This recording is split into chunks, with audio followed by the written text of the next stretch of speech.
Well, hello everybody and welcome to Act 3. As always, we're delighted that you're here. We hope that you've already grabbed yourself a beverage and that you're nice and comfortable in your couch or chair. We're super happy to share with you today's episode because on the episode, we're going to learn all about food security. We're going to learn about this great cafe in town, a bunch of events that are going to go on with the symphony, a little bit of exercise, a little bit of love, a little bit of happiness. Aren't you glad you tuned into Act 3 today? Grab yourself a beverage if you haven't already. We'll see you in a moment. I'm sitting on the edge of love and happiness. Yeah. Never experienced such a moment as this.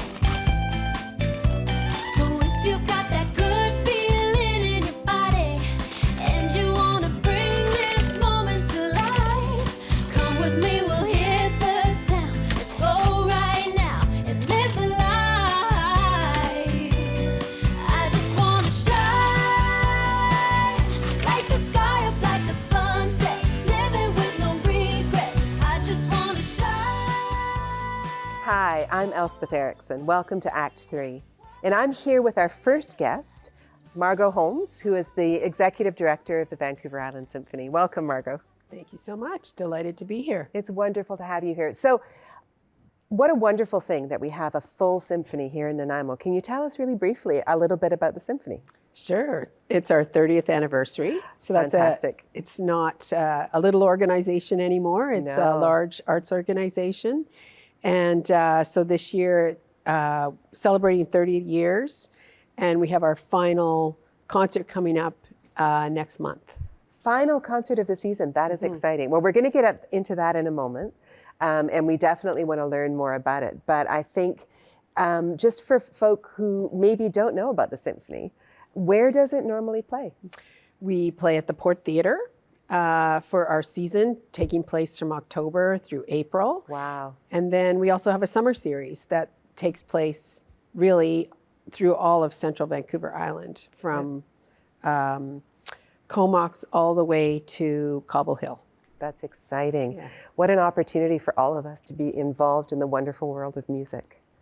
So tell us, there are a number of events coming up, starting right now, just next month in April. Can you tell us a little bit about some of them? Sure. We have we started a family series last year, Oh, or 2 great. years ago. 2 years ago, and so we have a show on April the 5th at the Port Theatre, and it's called M is for Music. M is for music. Yeah. That's great. Yeah, and so it's for families, and so all ages right up to age 12, and then people with bring groups of kids as well, and then we also have later in April we have our Symphony Community Day, and this is the first time we brought it back since COVID because we couldn't do it before because at Community Day there's a musical instrument zoo.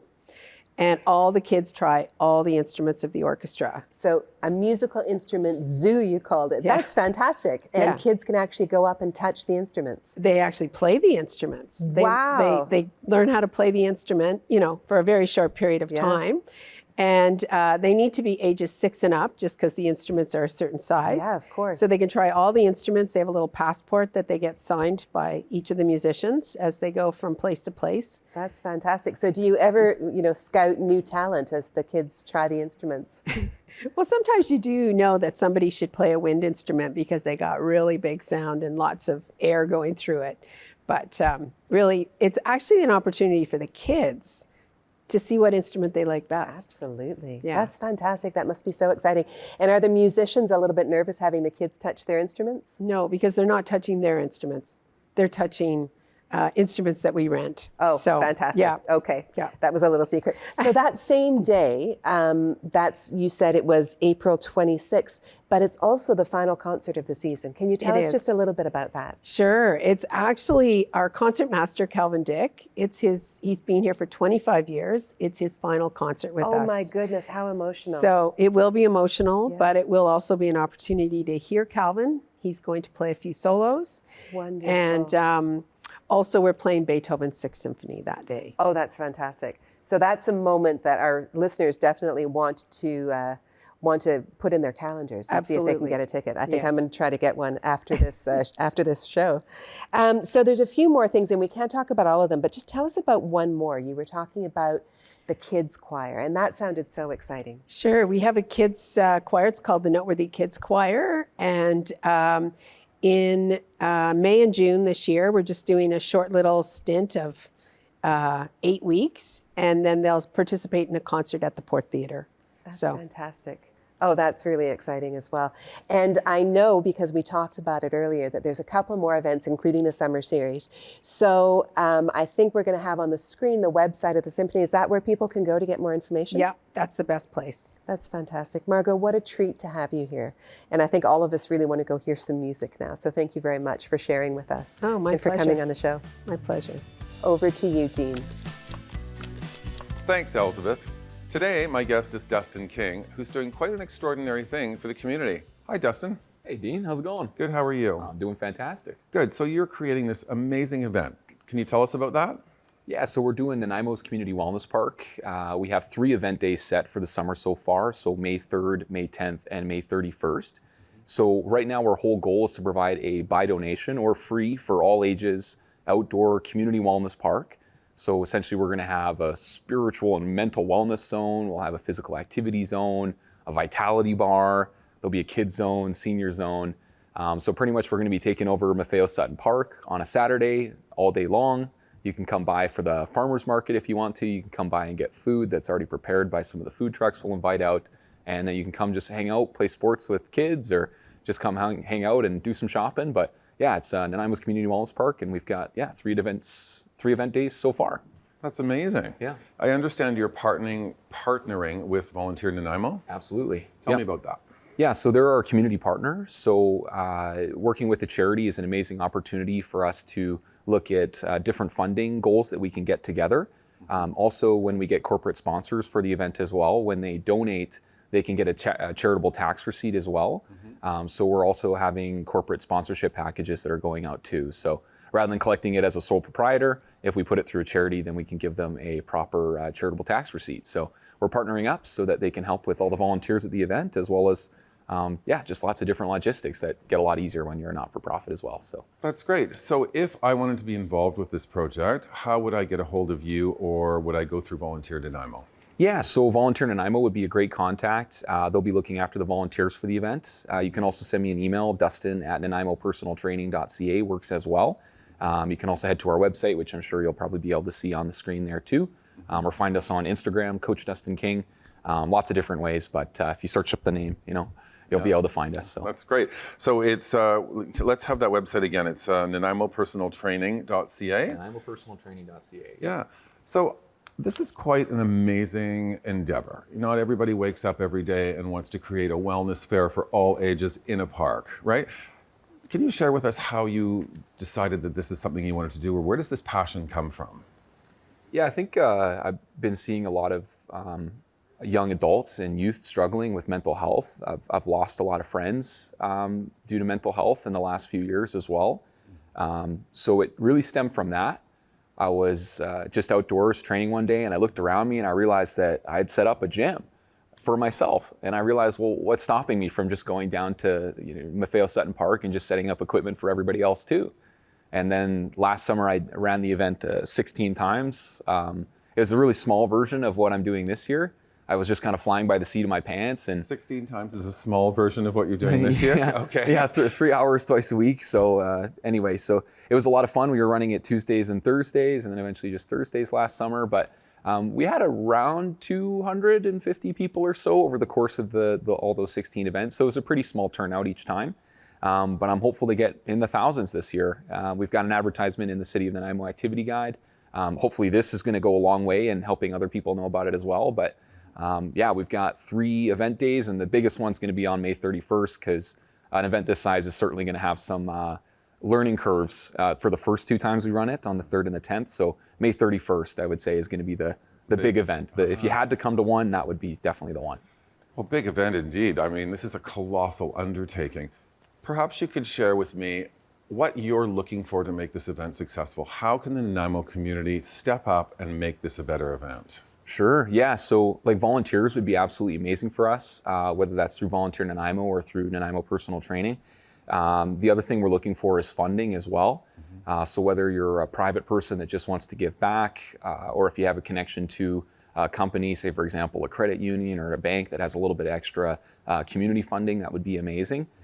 In terms of the costs that I've factored out right now, we're looking for around $127,000.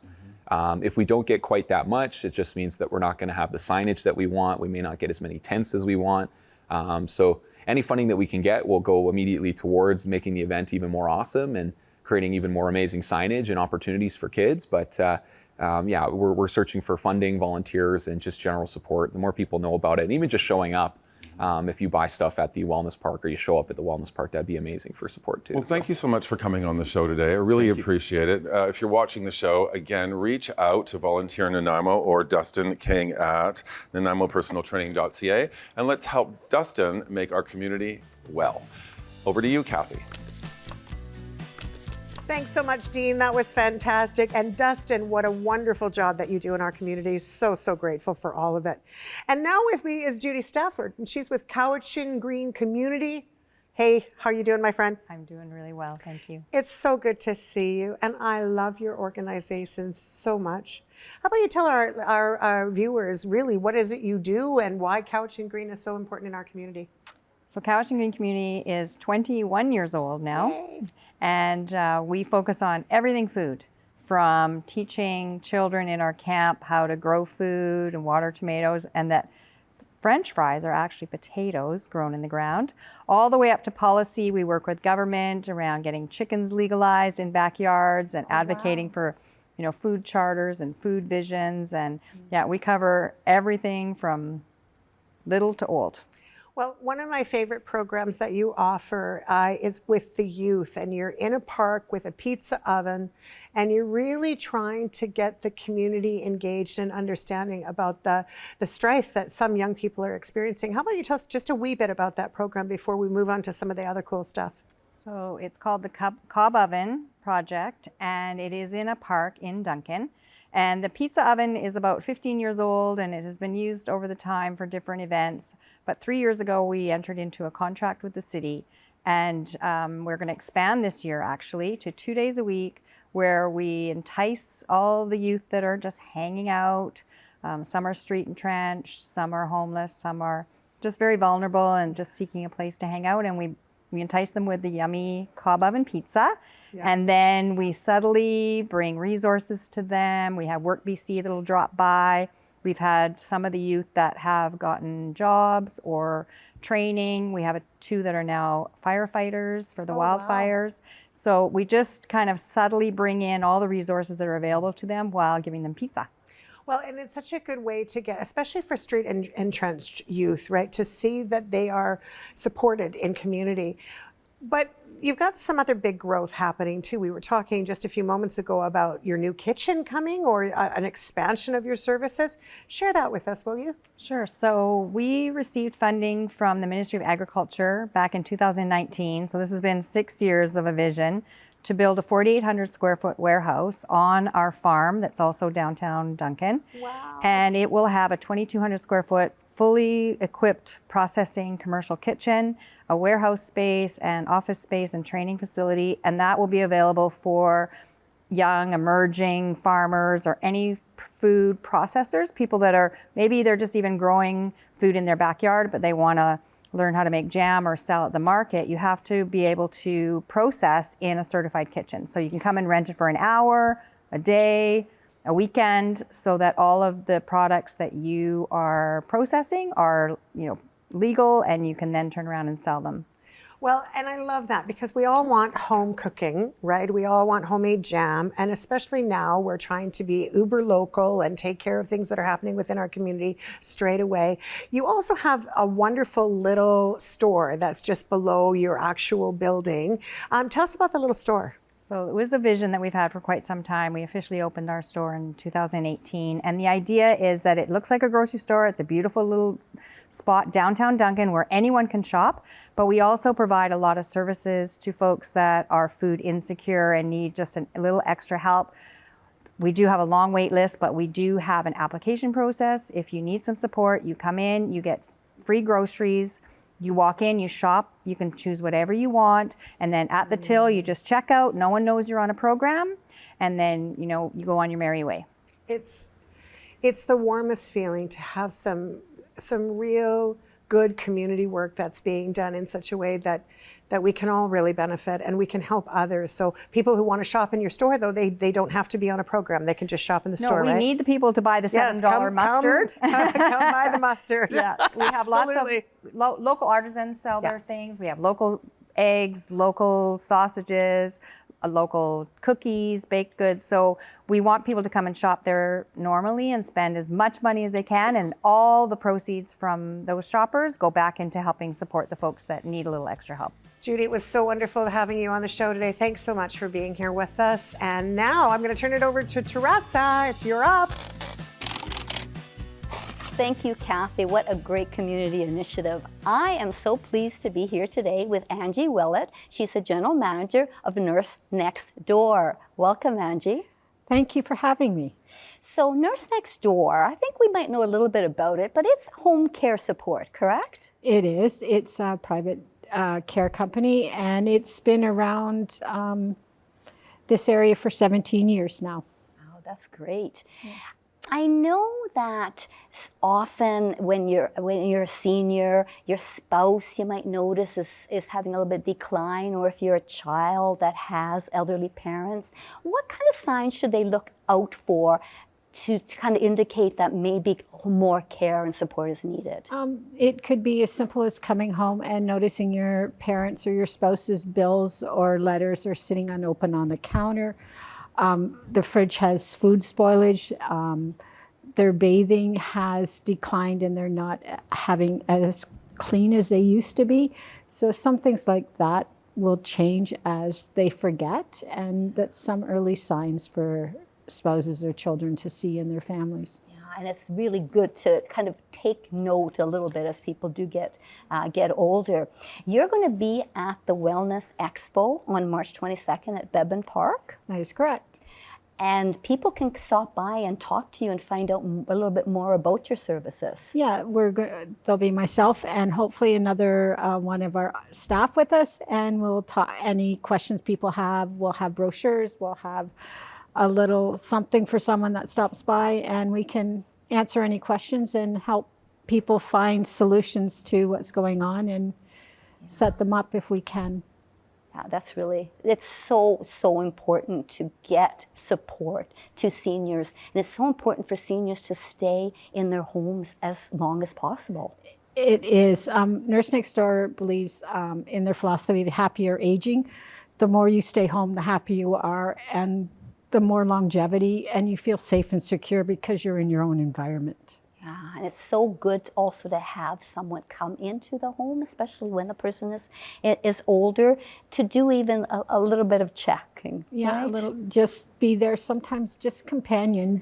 They just want someone to talk to, have a cup of tea with, or anything as far up as doing palliative care. So we have a wide range with them.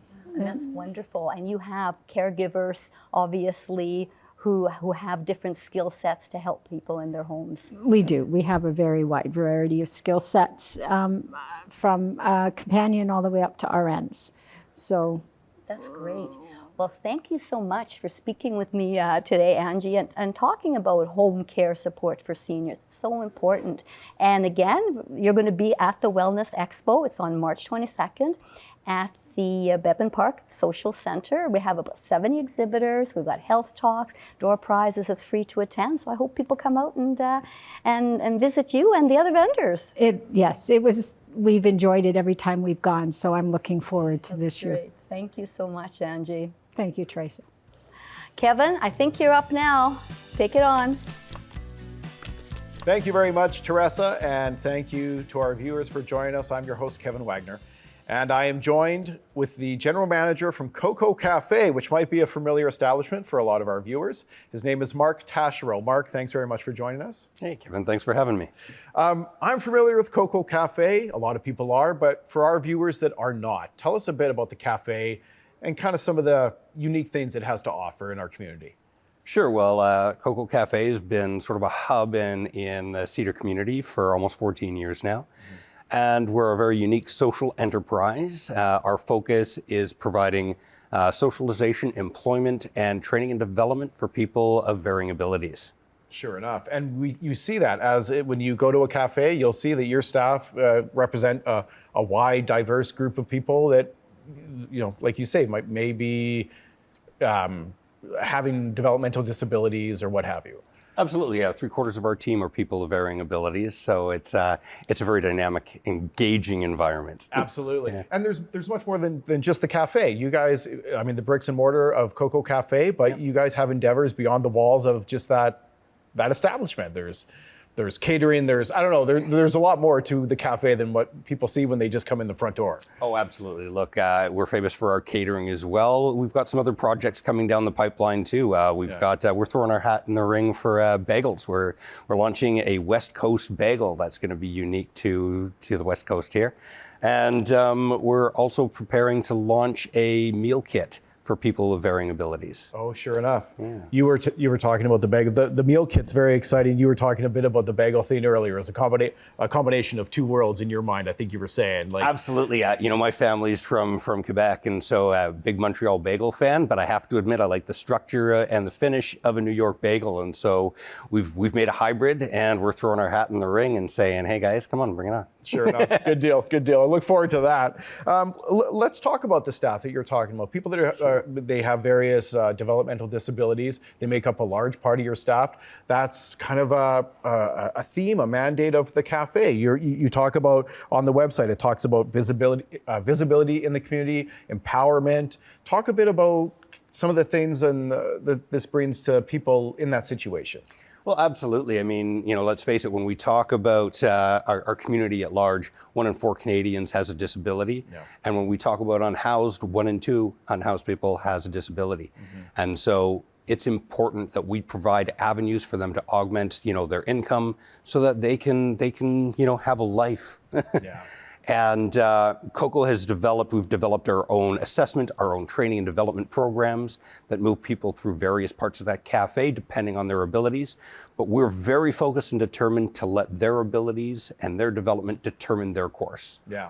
You were telling a neat story to me earlier about kind of there was a program, it helped me, it was out of University of Victoria, I think, or was it Victoria, the city of Victoria, but it was maybe I'm better off to let you kind of fill me in again. No, absolutely. We work, one of our partners is Canassist out of the University of Victoria, who receives their funding from federal provincial sources. And we work with them to develop assistive technology to help people who have needs that are beyond anything available in the marketplace. Right. And there was a kind of a neat story about a member of your staff who was able to benefit from that and kind of help them in their role at the cafe. Absolutely. They didn't have the ability to read the tickets. They're a barista, a great barista. Yep. Been with us for years. They couldn't read the tickets. They couldn't read the orders coming in. And Canassist, developed this assistive tool that actually reads the tickets to them as they come out and basically tells them through a headset what to make next. Sure enough. And then again, you talk about empowerment. That it now empowers that individual. They're in a position to make that contribution at the cafe and become a very strong member of your team. Absolutely. Yeah, isn't that it's a neat, yeah, it is kind of a neat coming together of the technology and the way it can help. Absolutely. People at the cafe. We're looking at, contributions from federal and provincial governments, educational institutions, and the community.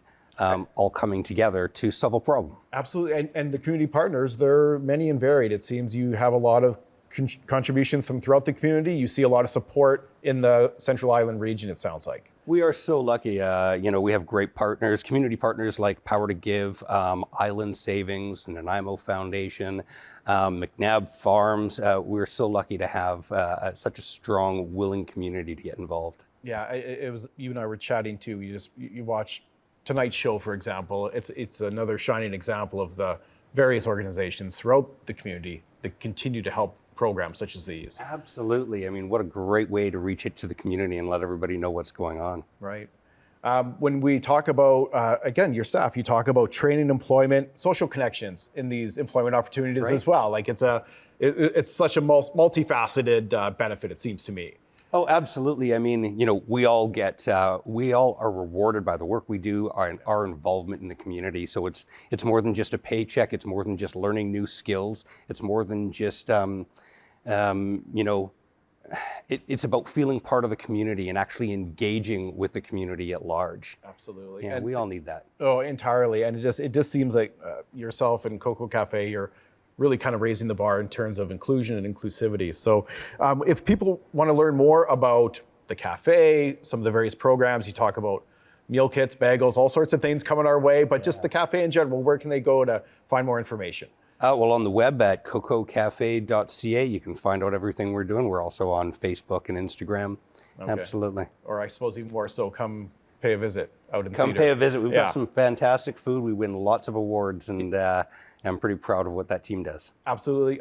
I can vouch for the food. So, Marc, thank you for joining us. I appreciate you taking the time to kind of help our viewers learn a bit more about the cafe. So thank you for that. Thank you, and thanks for all that you do. Oh. Kathy, back to you. I'm sure that you guys heard that yippee-yee-haw going on in the background, and it's simply because, once again, we put together a show that we hope that you've truly enjoyed. There's a few things I want to just quickly touch on before we end the show today. First thing I want to do is encourage you to check out COCO Café and check out all of the wonderful things that they do. Volunteer Nanaimo actually is also, one of the members is part of our team actually, Rita. And Rita was letting me know that right now there's a bit of trouble trying to find some funding for a seniors program. And so they have put together a GoFundMe page. And so if you are so inclined and you wish to help out Volunteer Nanaimo, who does amazing work for people of all ages, then we encourage you to check out how you can donate if you are able to do so. I also want to kind of talk on another thing about, all of the stuff we do in community. None of this stuff happens without our amazing volunteers. Here on Act 3, every single one of the people on this show is a giving of their time, their grace, their love, their support, and all of it, just so that we can provide something that we hope that you truly enjoy. But if you'd like to be a guest on the program, we'd love to have you as well. Just reach out to Act 3 Media Productions, and let's see if we can actually get you on the show. We'd love to. And the final thing that I want to talk about is it is springtime. It's a beginning of renewal. It's wonderful, fresh things. It's about being together with our family. It's about celebrating the fact that winter is over and we can finally start getting warm again. It's one of my favorite times of the year. But right now, we also know there's a lot of stress and struggle that's going on with the stuff that's going on down south and across the country and across the world, in fact. So I'm going to ask you to do me one tiny little favor, please. If you can find it in your heart, that moment that you feel like you want to bang on your horn as you're driving down in your car and going up against somebody because you're frustrated with the world, take a breath. When you are really in a hurry, you're trying to get through the grocery store because you know you got a whole bunch of stuff to get done, take a breath. We're all in this together, and we need you as much as we hope that you want us. So have yourself an absolutely amazing month. We will see you next time. Have a great day. Thanks for tuning in to Act 3.